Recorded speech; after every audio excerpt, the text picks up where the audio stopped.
Al final del túnel, info en estado puro.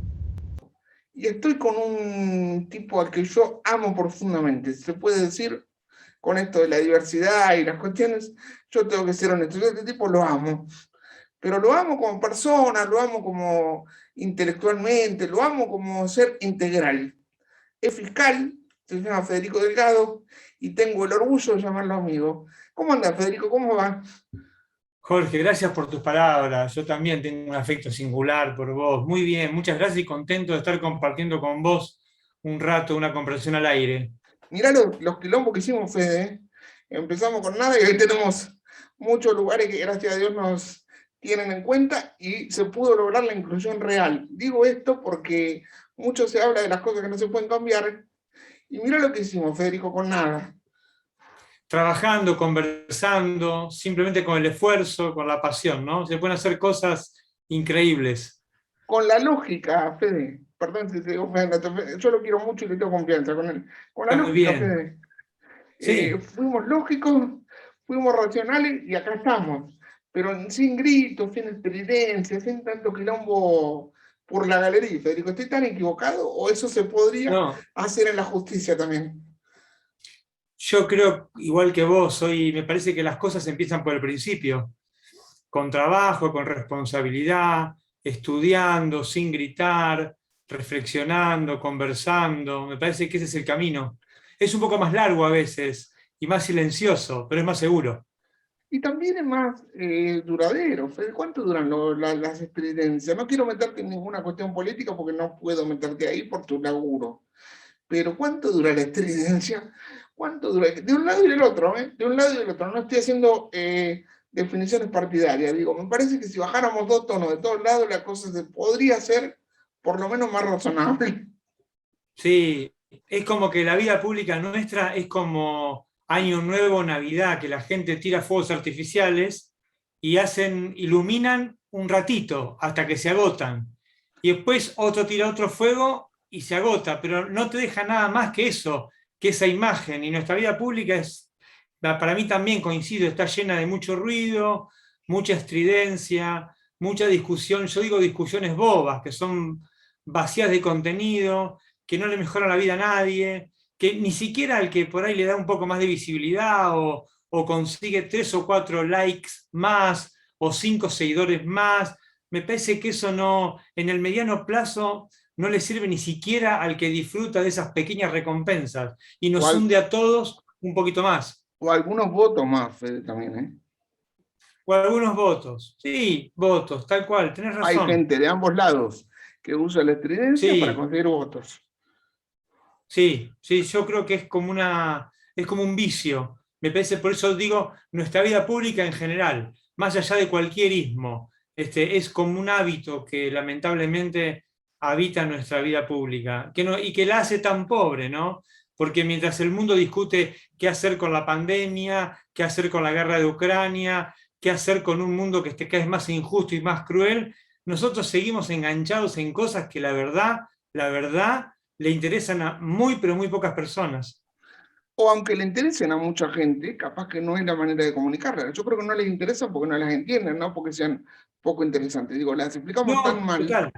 las explicamos tan mal, y me hago responsable de lo que comento acá, que a la gente no le interesa porque no lo entiende. Yo te voy a dar un ejemplo concreto que estuve a punto de buscarte esta semana. Yo te acabo de pedir algo personal que no lo voy a hacer público porque esta semana te necesité mucho, porque no entendí nada de lo del Consejo de la Magistratura.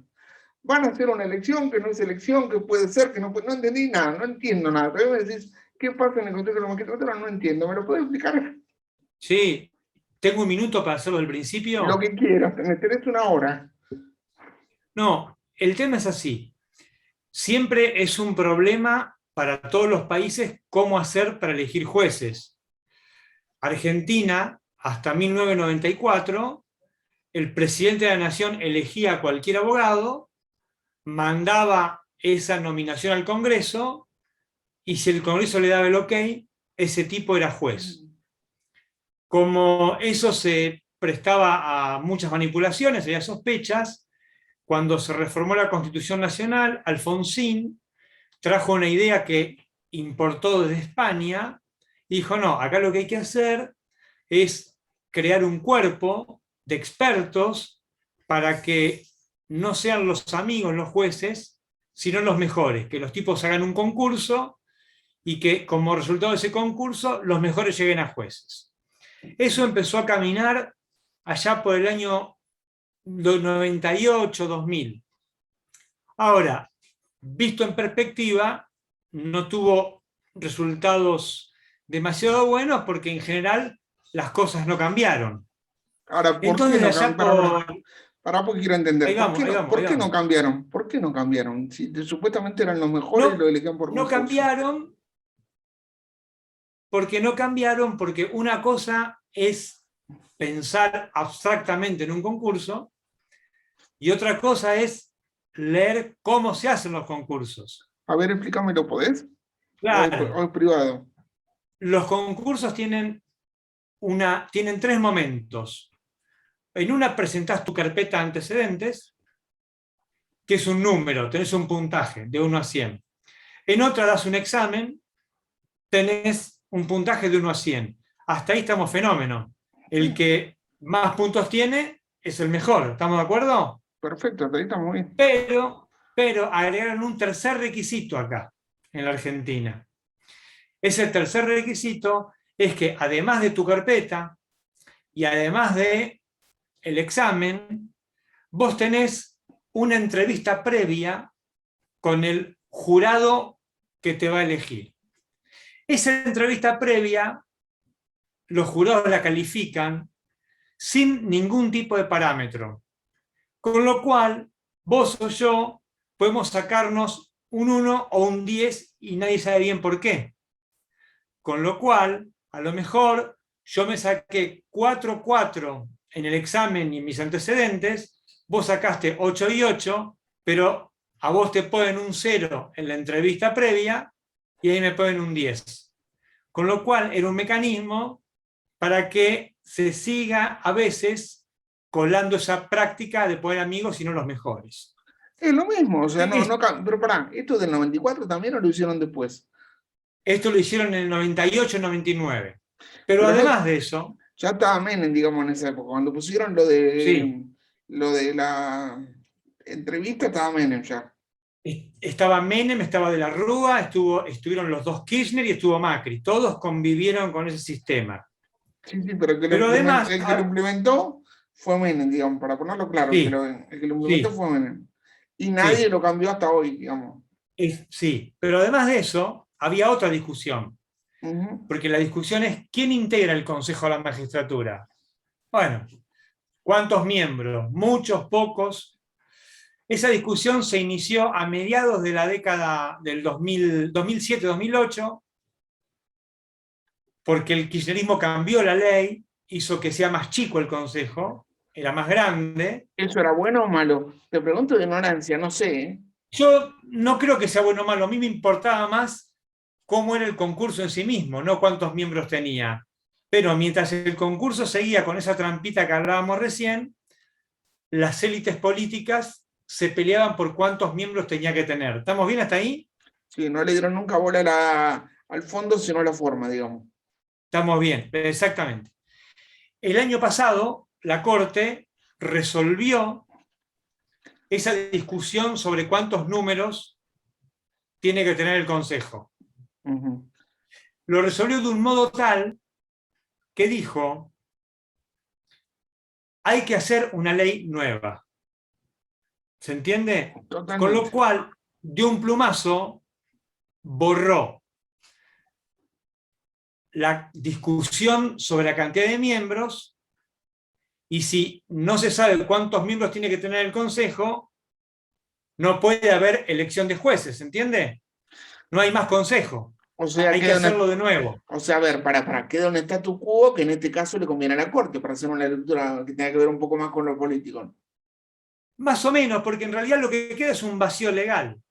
La Corte dice, está el Consejo como institución, pero hay que hacer una ley para que defina cómo tiene que funcionar. Sí, pero en el vacío legal alguien saca siempre ventaja, Federico, vos sabés de esto. Sí, hay un vacío, pero hay quien gana y quien pierde, siempre. Pero claro, ahora en ese vacío justamente llenar el vacío es lo que va a definir quién gana y quién pierde. Porque mientras haya vacío, hay un limbo que hay que resolver. Sí, pero no hay ¿Se empresas entiende? y corporaciones a las que les conviene que se mantenga este limbo con estos jueces, que generalmente les son favorables. Bueno, si uno se pone, a ver, abramos dos flechitas. La flecha 1 es ¿qué tiene que pasar?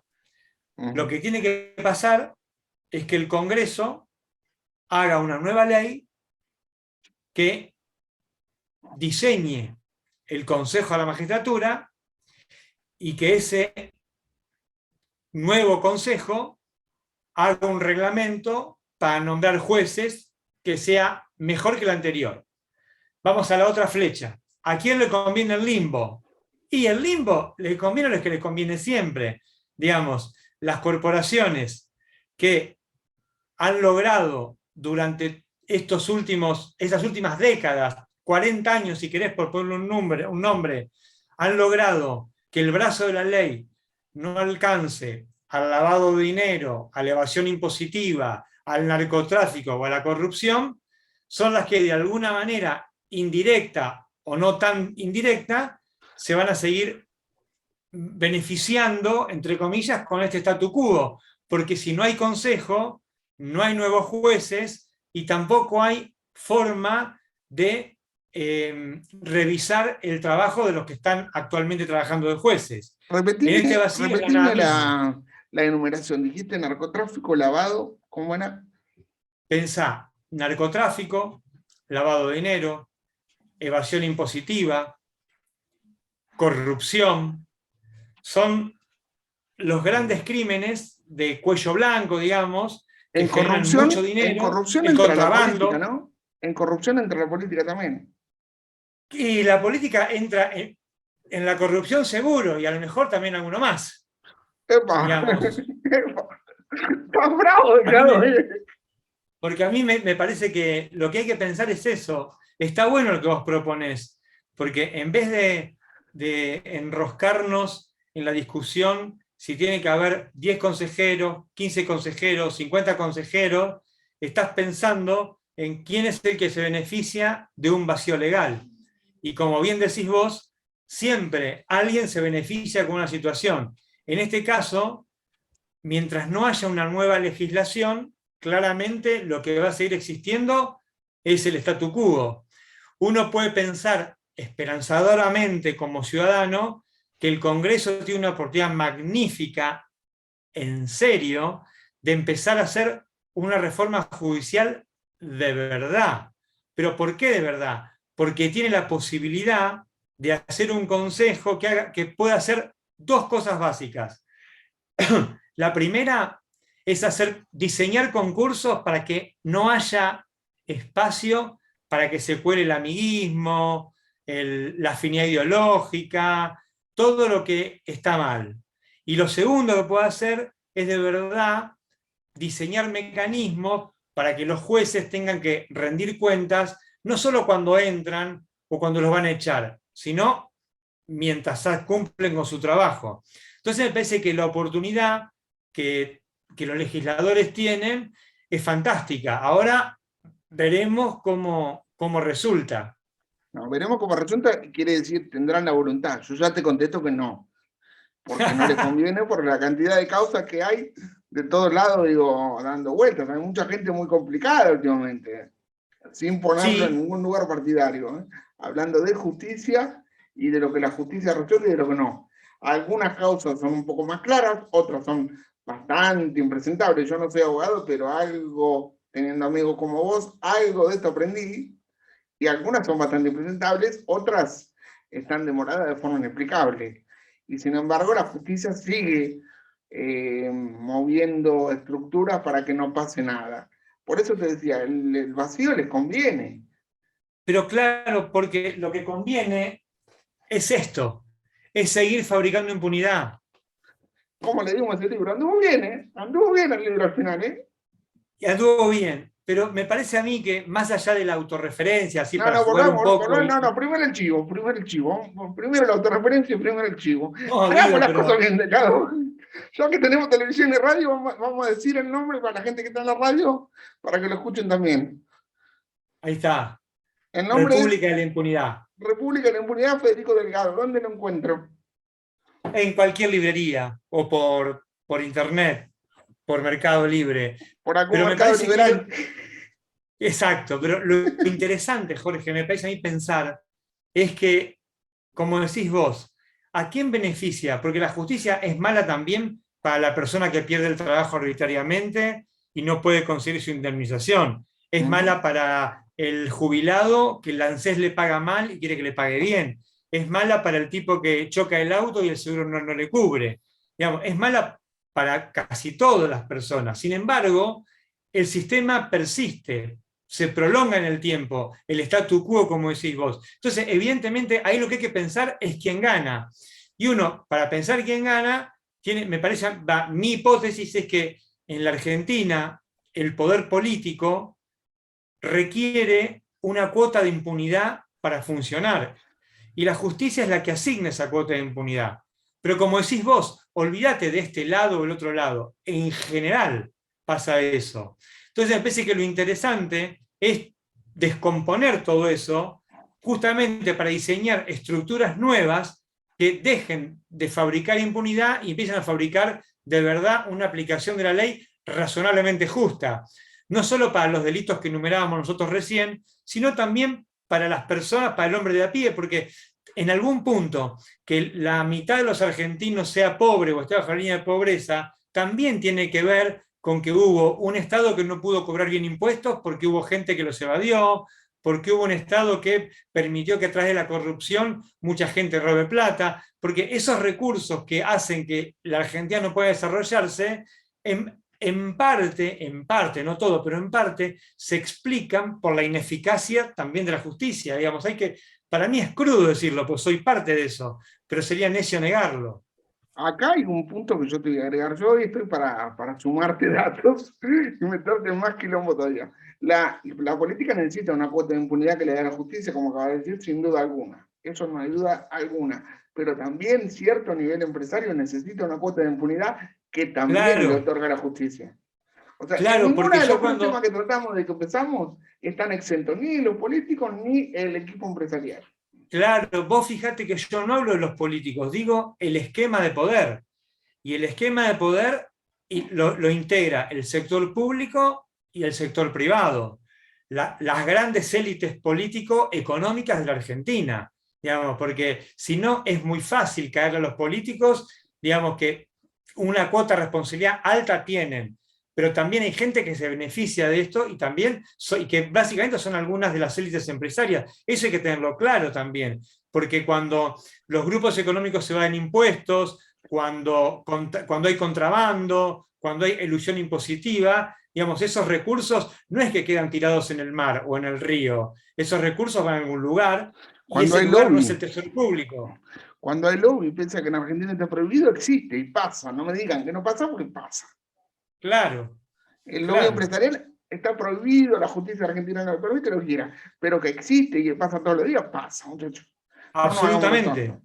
No, claro, porque digamos, el Estado argentino tiene muchos problemas de neutralidad, muchísimos. Por la Casa Rosada pasan hoy y pasaron antes más empresarios que trabajadores. Sí, y no solo y la Casa Rosada es un lugar público. A mí me preocupan más los lugares privados, digamos, los encuentros entre dirigentes políticos y actores privados que ocurren fuera de la esfera del Estado. Porque en la Casa Rosada por lo menos hay una agenda, hay una entrada, hay una salida, y si los políticos quieren, tienen acceso a esa información. Por ahí vos o yo no, pero hay gente que debería hacerlo y tiene formas de chequear eso y trabajar. A mí me preocupan las cosas que se tejen, como decía Norberto Bobbio, el sotogobierno, ¿no? El gobierno que está en silencio, por debajo de las estructuras que son visibles. Y eso me parece que es el caso que ahí hay que trabajar. Que es lo que algunos llaman el poder real. Claro, algunos lo llaman el poder real. Es tal cual. Lo que siempre estuvieron y siempre estarán. Esa es la tesis de Bobbio. Cambian los políticos, cambian los partidos, cambian muchas cosas, pero por debajo de eso hay estructuras que se prolongan en el tiempo y son las que de verdad tienen, como dirían en el barrio, la sartén por el mango y el mango también.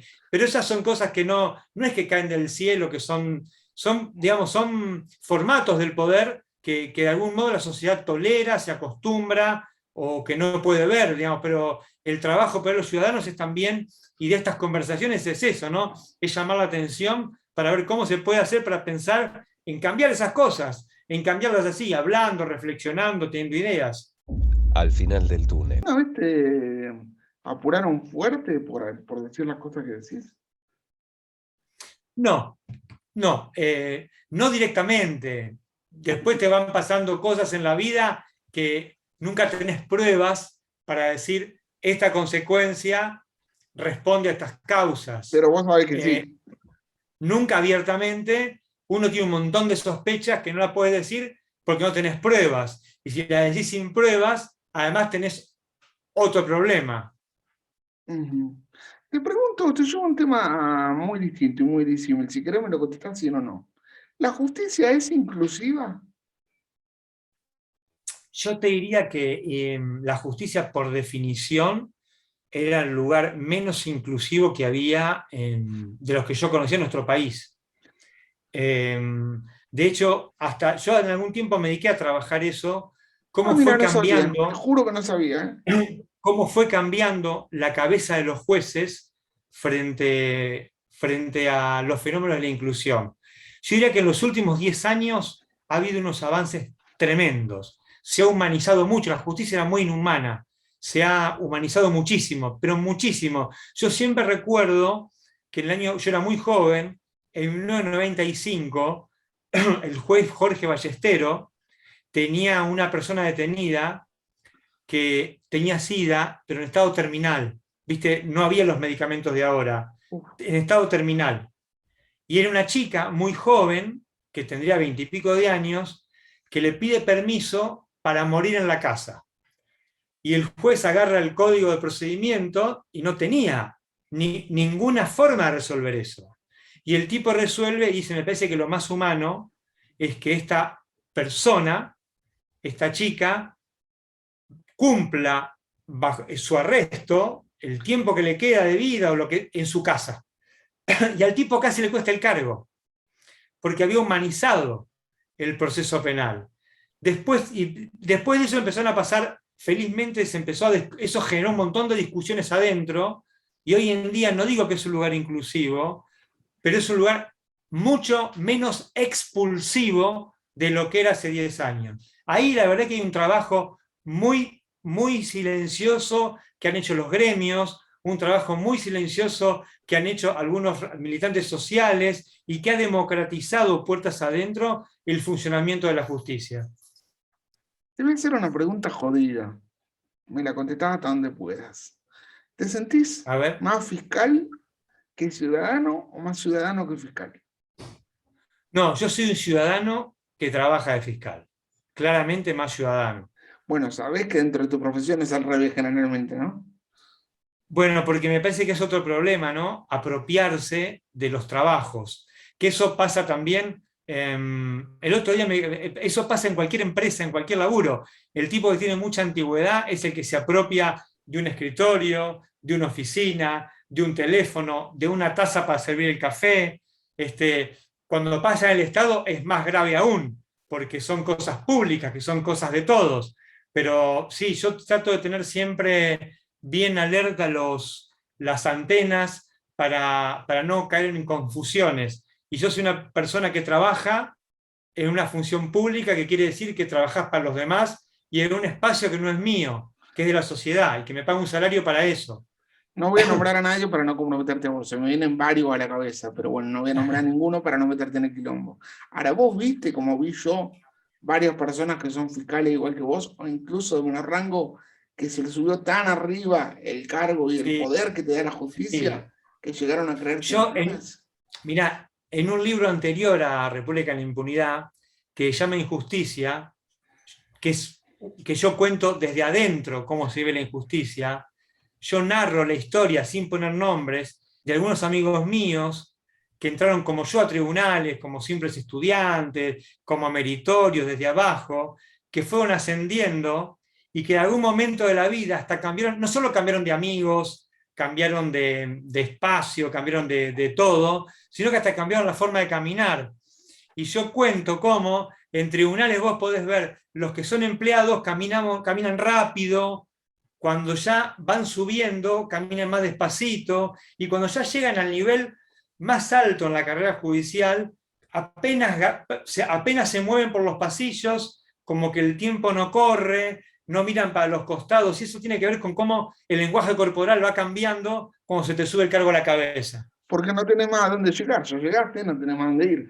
Entonces ya no Y corres. sí, además me parece que te traiciona el ego un poco, ¿viste? Los tipos cambian de pilcha, cambian de barrio, cambian de amigos, cambian de oficina y se empiezan a juntar con otra gente y de golpe se creen que algún dios trascendente los puso en ese lugar y que no son personas de carne y hueso como nosotros. Y de golpe se creen que pueden ganar mucha guita y la ganan. Sí, eso también. En algunos casos. Eso también. Eso no lo voy a negar, o sea, vos no lo podés decir, pero yo lo tengo que decir. Porque no, es que yo visto. A veces hay cosas que no digo porque no tengo pruebas. Y yo cuando lo tengo que tener pruebas. Hay pruebas en Pinamar de gente que cobraba un café para reunir a gente con otra gente, ¿eh? No te da nombre para no meterte ningún quilombo, ¿eh? No, porque encima no fue la justicia, te voy a responder. Eso no quiere decir que yo no, como ciudadano que soy, no vea la sociedad en la que vivo. Digo, hubo un tipo que cobraba por juntar a la gente con un fiscal, vamos. Y el fiscal todavía no puede dar respuesta. Estoy hablando de esto también, lo digo yo, no lo dice él. Delgado no tiene nada que ver con esto, me hago cargo yo. Hay una causa presentada en la que Tornelli no se ha respondido como debería. O sea, vamos a ser claros. Y el tipo cobraba para reunirse con gente. Hablo de Marcelo D'Alessio. Tenemos un montón de... La verdad que tenemos un montón de... Tenemos el desafío... No. Tenemos el desafío los argentinos de recuperar la neutralidad del Estado. Y eso que parece algo lejano, parece algo abstracto, parece algo que no tiene que ver con la vida de cada uno de nosotros, es muy importante, porque tener instituciones neutrales quiere decir que no favorecen a nadie. Y yo te cuento un caso, mirá, personal, que es chiquitito. Yo tenía que dar de baja un viejo teléfono de un lugar donde ya yo no vivía. Y empecé a luchar, porque aparte no hablas más con personas, hablas con máquinas, y entre las opciones que las empresas te ofrecen para interactuar con ellas, tenés la posibilidad de comprar, cambiar, mejorar, pero no tenés la posibilidad de dar de baja el servicio. Nunca. Quiere decir, pero eso que parece algo que nos jode, si tuviésemos un Estado neutral que de verdad no favorece al lobby empresario y favorece a los ciudadanos, además de una pestaña para comprar, otra pestaña para mejorar, había una pestaña que dice, señor, si quiere ir, haga clic acá. En esas pequeñas cosas son en las que se percibe en la vida de cada uno cuando el Estado no es neutral. Eso pasa desde el ENACOM hasta la justicia, hasta la Secretaría del Consumidor, en todos los aspectos de la vida pública. Por eso es tan importante recuperar la neutralidad del Estado, la autonomía de la justicia. Parecen cosas lejanas, pero son cosas que nos penetran capilarmente todo el tiempo. Acá voy a traer otro tema a reflexión, tampoco te voy a meter si no querés no contestes. También es cierto que cuando el ENACOM quiso hacer una tarifa más baja para los más humildes, Clarín lo judicializó y la justicia de la que estamos hablando respondió a favor de la empresa. Exacto, y tiene que ver otra vez, ¿cuál es la explicación de esa? La autonomía del Estado. El Estado no tiene la fuerza suficiente para estar por encima de todos los actores privados. Y ese es el secreto del Estado. ¿Cuál es el secreto de la República? Que ningún poder privado tenga la posibilidad de desafiar el poder de la República, porque el poder de la República no es ni de Macri, ni de Alberto Fernández, ni de Cristina Kirchner, es el poder de todos los ciudadanos. Y ahí tenemos un problema los argentinos. No siempre el Estado, como expresión de la voluntad general, tiene la posibilidad de hacer efectiva sus decisiones. Sí, pero esa falta de poder del Estado en muchos casos tiene que ver con acciones directas de la justicia. Por ejemplo, Mauricio Macri, ¿a qué es a lo que más le teme? A ir preso. La propia Cristina Kirchner, ¿cuál es su mayor dificultad? Que su hija puede ir presa. Con o sin razón, con lawfare, sin lawfare, es otra discusión. Pero en ambos casos, el problema central tiene que ver con cómo actúa la justicia y con cómo los Estoy de poderes acuerdo. económicos manejan y manipulan ciertos segmentos de la justicia. Estoy de acuerdo. Estoy de acuerdo. Es mi diagnóstico también. Comparto el diagnóstico, Jorge. Lo comparto. Lo teníamos que decir porque si no parece que no, nosotros ninguno de los dos nos callamos mucho. Vos sabés que tenemos la No, característica de ir al frente. pero además son, digamos, son cosas que por ahí lo que hacemos nosotros es ver, tratar de interpretar los hechos. No estamos inventando nada, digamos. Y digamos que muchos no lo cuentan, ¿no? Ah, bueno. Muchos no lo cuentan tampoco, pero bueno, es un detalle. Del lado de la justicia tampoco, ¿eh? Es verdad. Parece que todo estuviera bien, que no pasara nada, y la verdad que hay causas que están demoradas de manera extraordinaria, y hay otras que tienen una velocidad que vos decís, pero ¿hasta dónde? Sí, no. Y Hay es muy... problemas con la velocidad, hay problemas con la aplicación de la ley, hay problemas con que hay sectores, los sectores más vulnerables son los que más sufren la aplicación de la ley. Digamos, hay una cosa que es tremenda, que es cuando más poder económico, político tenés, menos riesgo de que la ley te alcance. Ya, hay muchos problemas que son reales, que los conoce todo el mundo. Bueno, como decís vos, a veces están un poco invisibles también porque los problemas digamos, del hombre de a pie son por ahí tienen otras prioridades, pero no dejan de ser problemas muy importantes también. Pero fíjate, se muestra más a un robo en cualquier lugar de la ciudad de Buenos Aires o de la capital o del interior que a los robos de guante blanco. Eso es evidente. Claro. Sí, hay claro. altísimos encubrimientos mediáticos, judiciales, que son llamativos, pero no estoy poniendo ningún rótulo en general, digo. Sí, claro. Y vos no le conocés ni la cara a los tipos que manejan ese tipo de poder. Nos enteramos quién era D'Alessio, de suerte, pero hasta hace 5 minutos escribía en Clarín y en Infobae. Sí, claro, claro, claro. Yo en mi libro, al caso de Alessio, le dedico un capítulo. ¿En cuál? ¿En Más cuál allá, libro? ¿En cuál de todos? en República de la Impunidad, más allá de D'Alessio. D'Alessio es digamos, me interesa el concepto, ese concepto que decís vos, ¿no? Poderes invisibles, que interactúan con el Estado, pero que tienen una pata en la ilegalidad y que de algún modo se las arreglan para estar en las dos veredas. Y eso después, cuando uno ese caso particular lo presenta de una manera más general, se da cuenta que tiene un impacto muy fuerte en lo que es la calidad individual de nuestras vidas personales.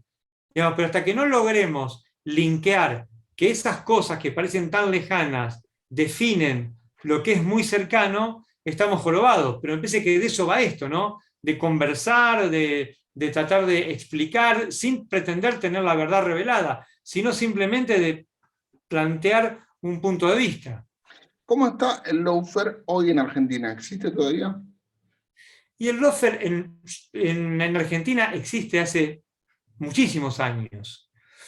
El fenómeno de las causas armadas lo ha sufrido siempre la población más vulnerable en su relación con las fuerzas de seguridad. La historia de la justicia criminal argentina es la historia de la relación entre las fuerzas de seguridad y las personas más pobres con las causas armadas.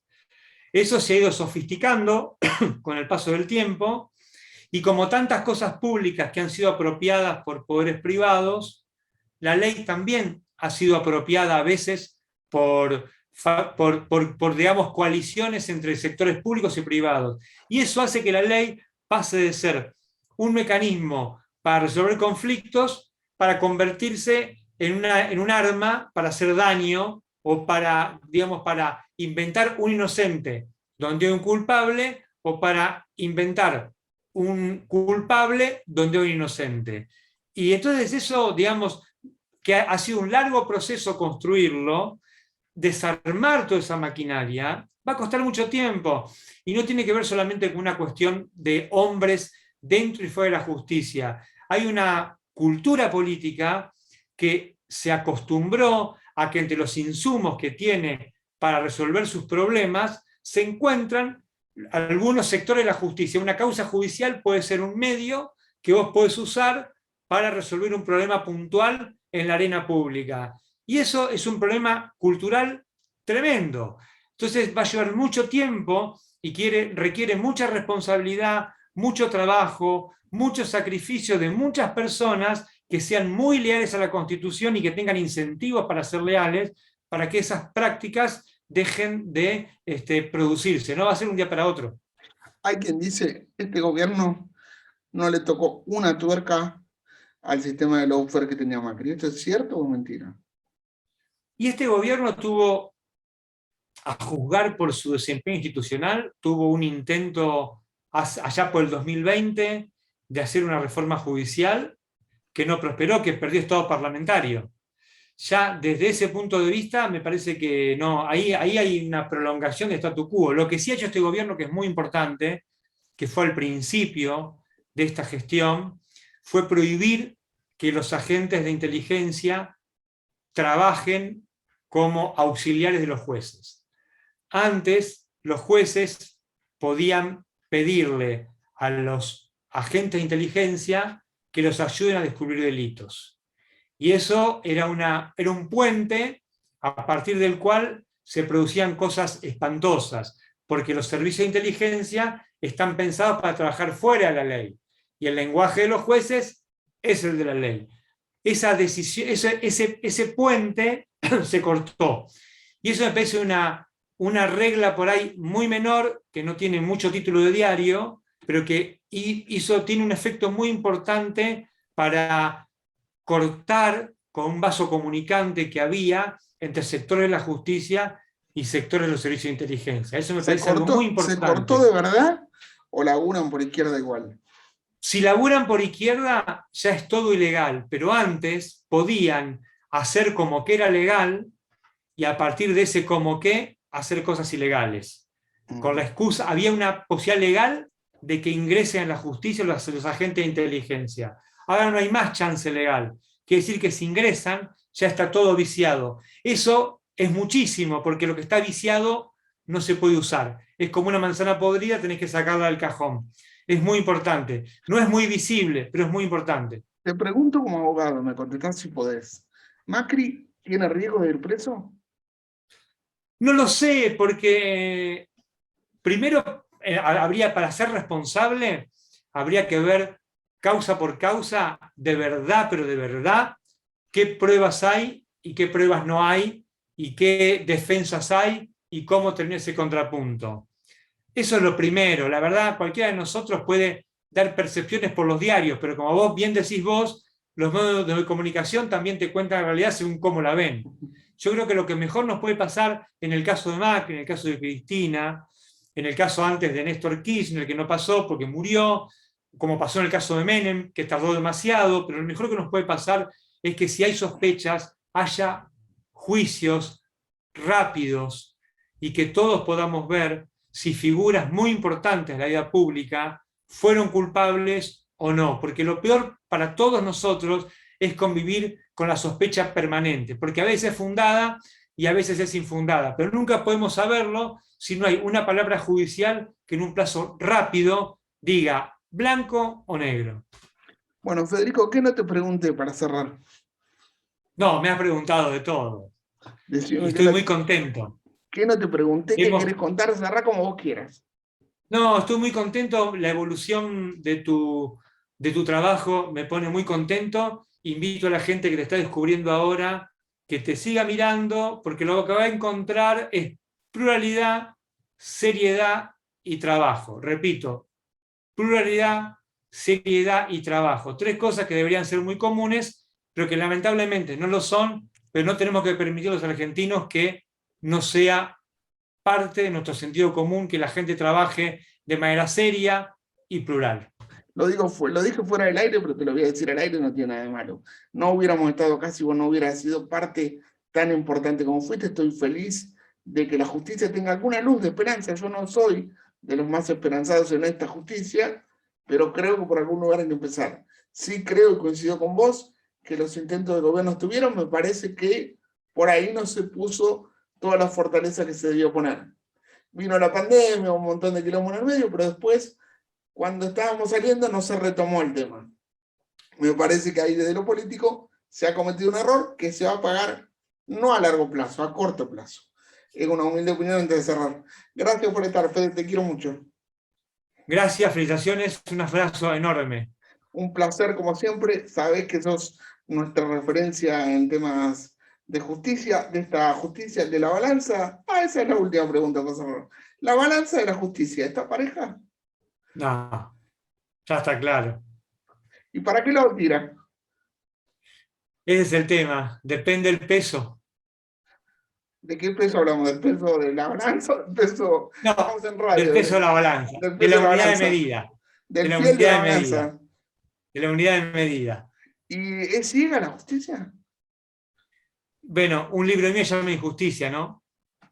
Y otro se llama La cara injusta de la justicia. Justamente. La justicia no es justa, ¿Viene no es ciega. otro libro o no?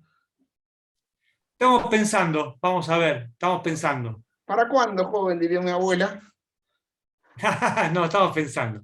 Vamos a ver cómo. Te vas a enterar muy rápido vos. Pero 2022, 2023, 2024, cuando salga No, la esperemos película. que el año que viene. Esperemos que el año que viene. Qué lindo, en un año político. Un libro delgado, qué interesante va a estar eso. Ojalá así sea, y vamos a estar acá esperando leerlo y dándote todo lo que podamos para que ese libro sea lo que sabemos que va a ser, una referencia para miles de argentinos. Gracias, Fede, por todo.